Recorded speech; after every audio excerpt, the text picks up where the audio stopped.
ಮಧುರ ಮಕ್ಕಳೇ, ತಮ್ಮೊಂದಿಗೆ ತಾವು ಕೇಳಿಕೊಳ್ಳಿ, ನಾನು ಕರ್ಮೇಂದ್ರಿಯಾಜೀತನಾಗಿದ್ದೇನೆಯೇ? ಯಾವುದೇ ಕರ್ಮೇಂದ್ರಿಯವು ನನಗೆ ಮೋಸ ಮಾಡುತ್ತಿಲ್ಲವೇ? ಪ್ರಶ್ನೆ: ಕರ್ಮಾತೀತರಾಗಲು ನೀವು ಮಕ್ಕಳು ತಮ್ಮೊಂದಿಗೆ ತಾವು ಯಾವ ಪ್ರತಿಜ್ಞೆ ಮಾಡಿಕೊಳ್ಳಬೇಕು?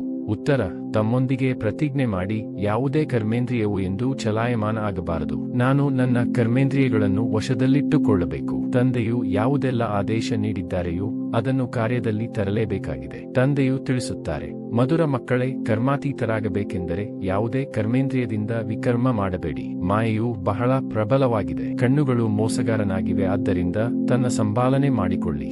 ಧಾರಣೆಗಾಗಿ ಮುಖ್ಯ ಸಾರ: 1. ಸ್ವಯಂನಲ್ಲಿ ಏನೆಲ್ಲ ಕೆಟ್ಟ ಹವ್ಯಾಸಗಳಿವೆಯೋ ಅದರ ಪರಿಶೀಲನೆ ಮಾಡಿ ಅವನ್ನು ತೆಗೆಯಲು ಪರಿಶ್ರಮ ಪಡಬೇಕಾಗಿದೆ. ತಮ್ಮ ಸತ್ಯವಾದ ಲೆಕ್ಕಪತ್ರವನ್ನು ಇಡಬೇಕಾಗಿದೆ. ತಂದೆಯ ಆದೇಶದಂತೆ ನಡೆಯಬೇಕಾಗಿದೆ.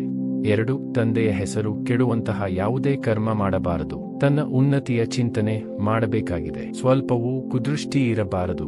ವರದಾನ: ಸ್ಥೂಲ ಅಥವಾ ಸೂಕ್ಷ್ಮದಲ್ಲಿ ಪ್ರತಿಯೊಂದು ಆದೇಶವನ್ನು ಪಾಲನೆ ಮಾಡುವಂತಹ ಸಂಪೂರ್ಣ ಆದೇಶ ಪಾಲಕ ಭವ. ಸ್ಲೋಗನ್: ತಂದೆಯನ್ನು ಅರಿತುಕೊಂಡು ಹೃದಯದಿಂದ ಬಾಬಾ ಎಂದು ಹೇಳುವುದು ಅತಿ ಶ್ರೇಷ್ಠವಾದ ವಿಶೇಷತೆಯಾಗಿದೆ.